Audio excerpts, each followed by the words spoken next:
O ministro Sérgio Moro da Justiça e Segurança Pública comentou neste sábado a redução significativa do número de crimes em 2019. Sem citar nomes, ele ironizou declarações de ditos especialistas de que a queda nas taxas de criminalidade não é de responsabilidade do governo de Jair Bolsonaro. Aspas, crimes caíram em todo o país em percentuais sem precedentes históricos em 2019.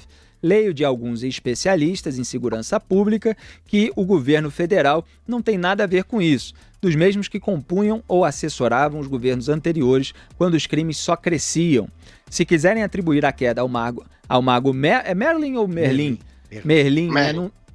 Fala, Maldonado, quer falar? Eu acho que é Merlin, mas não posso estar enganado.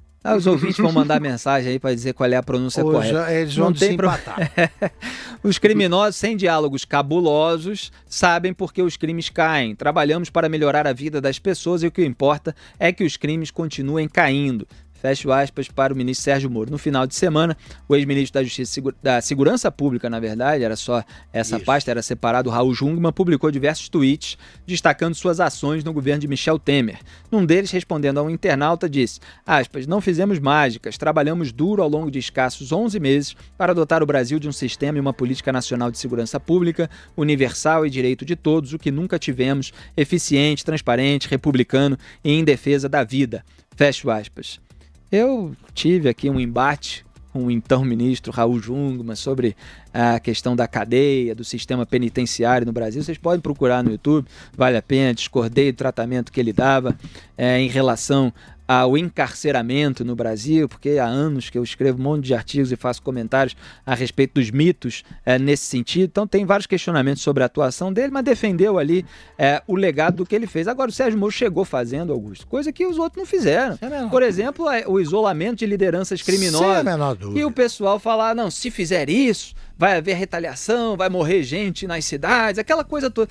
Isso, olha, é um padrão. Vocês veem que a gente falou no começo do programa sobre o Trump lá, matou o terrorista, que estava matando pessoas, inclusive americanas, e ameaçando outras. Foi lá, matou e assumiu a possibilidade das consequências e está aí se posicionando para tentar evitar que haja uma reação. Então, foi firme nesse sentido. Você pode ter qualquer opinião, mas ele foi lá, foi firme, encarando as consequências. O Sérgio Moro, é claro que são esferas completamente diferentes, níveis completamente diferentes. Estou falando aqui guardadas as devidas proporções, mas estou apontando a questão lógica. O Sérgio Moro foi lá e isolou as lideranças criminosas. Falaram que ia ter consequências, ele ponderou sobre as consequências, tomou todas as medidas possíveis, foi lá e fez. E, de fato, a criminalidade está caindo. É por isso que eu questiono e cobro do Jair Bolsonaro que vete as medidas pró-impunidade, deixe para o Congresso se desgastar e assuma as consequências. O Jungmann devia se comparar ao Zé Eduardo Cardoso. Eu fui melhor que ele e tal. Ele querer se comparar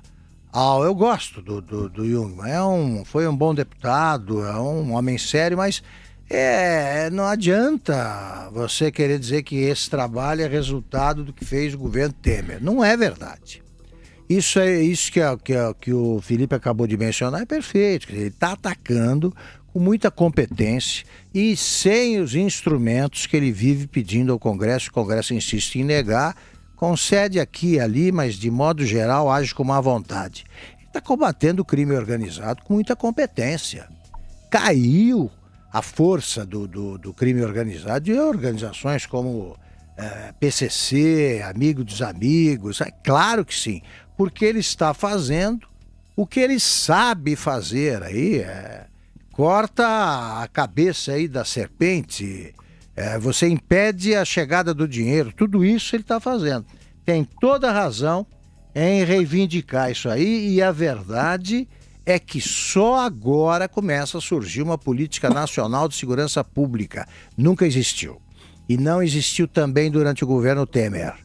Quem está criando é o Sérgio Moro com as dificuldades que conhecemos. Porque se ele se fossem aprovadas todas as medidas que ele propõe, o Congresso não teria feito nada mais do que atender a reivindicações do maior especialista no assunto e claro que os resultados seriam ainda maiores. Mas o que se obteve neste ano, os avanços obtidos neste ano foram sem dúvida sem precedentes e alcançaram números cifras históricas. É isso aí, é bom lembrar que o Sérgio Moro está obtendo resultados no combate a facções criminosas armadas, porque no combate à corrupção está havendo vários reveses por meio do Congresso Nacional, do Supremo Tribunal Federal e, eventualmente, em alguns itens, como eu tenho apontado, com a conivência do Poder Executivo também. E é bom lembrar que associa essas duas coisas, e uma coisa que o Augusto falou, que a questão do sistema de combate e de prevenção e combate à lavagem de dinheiro pelo COAF era muito importante para descobrir também o que estavam fazendo os criminosos armados. Fundamental. Porque é um pessoal que ganha muito dinheiro com venda de arma, com venda de droga e tal, e o rastro do dinheiro é muito importante para você descobrir, encontrar as cabeças, aniquilar essas quadrilhas aí organizadas que geram insegurança para toda a população brasileira, para famílias, para pais que ficam preocupados quando os filhos saem de casa. É bom a gente lembrar o que é a rotina aqui do brasileiro em razão desses problemas que o Sérgio Moro está conseguindo combater em parte. Talvez como ministro do Supremo, ele possa combater a impunidade geral aí, atuando contra essas medidas pró-corrupção que acabam sendo aprovadas, porque no Ministério da Justiça e Segurança Pública há limites para a atuação dele. Mas vamos ver quem será indicado para a vaga do Celso de Mello no Supremo Tribunal Federal. Antônio Maldonado. Olha, de fato, o Felipe Augusto nem compara, pelo menos assim, eu não tenho muito tempo de jornalismo, mas assim, desde que eu acompanho, não vi um ministro da Justiça como o ministro da Justiça Sérgio Moro, entendeu? Ele é o ministro da Justiça e Segurança Pública e cumpriu a tarefa que a ele foi determinada. Você tem que tratar da questão da segurança no país, que está aí em níveis alarmantes, e a queda é considerável, não tem como a gente negar. As razões, os motivos, os caminhos tomados, cada um vai ponderar aí de determinada forma, mas o resultado alcançado, ele é realmente muito significativo. Tem um ponto, por exemplo, no início do ano, o líder do PCC, o Marcola, foi transferido aqui para Brasília no Presídio Federal, que fica aqui na capital federal, um presídio, inclusive, recém-inaugurado, muito grande, que fica, inclusive, muito vazio, porque não tem muitos presos que podem vir para esse presídio federal. O aumento do tempo de permanência de um preso em presídios federais, inclusive, estava no pacote anticrime apresentado pelo ministro Sérgio Moro ao Congresso e foi aprovado pelos parlamentares. Então isso vai acontecer, eles vão poder ficar mais tempo nos presídios federais. Mas enfim, quando o Marcola foi transferido aqui para Brasília, para o presídio federal aqui da capital, o governador aqui da capital, do Distrito Federal, Ibanez Rocha, ficou indignado, falou que não tinha sido avisado pelo ministro Sérgio Moro e que ia fazer de tudo para reverter essa situação, que tinha medo de que trouxesse para Brasília, para a capital federal, essa questão do crime organizado, que segundo o governador ainda não atua por aqui, pelo menos não o crime organizado que fica nas ruas, né? Porque tem outro tipo de crime organizado que de fato atua na capital federal tem muito tempo, mas esse crime organizado das ruas, segundo o governador, não atuava por aqui e ele temia que a vinda do líder do PCC aqui para o presídio na capital trouxesse esse tipo de crime para cá e não aconteceu.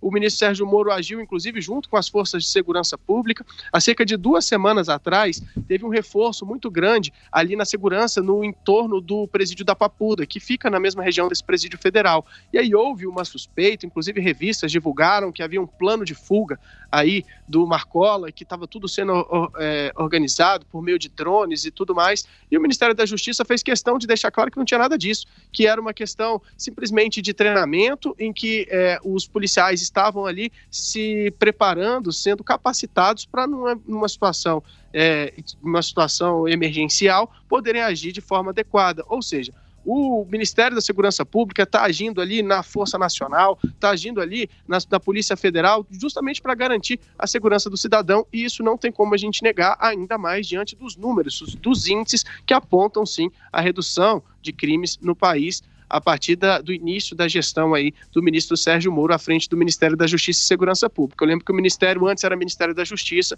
o presidente Michel Temer criou esse Ministério da Justiça e Segurança Pública e, como disse o Augusto, o ministro Raul Jungmann foi o primeiro ministro da Segurança Pública do país, mas não conseguiu implementar muito bem as medidas que agora estão sendo implementadas pelo ministro Sérgio Moro, que comanda muito bem a justiça e a segurança pública do país. Agora, eu gostei de sua expressão aqui, diálogos cabulosos, porque isso aí parece ter uma conversa... parece uma conversa de um líder, que depois tentaram dizer que não é líder e tal, mas era um cara de uma facção criminosa falando do diálogo que mantinha com o PT, que deixou os petistas absolutamente esperneando, né? Dizendo que era tudo uma armação e tal, todo esse discurso que a gente já está acostumado a assistir.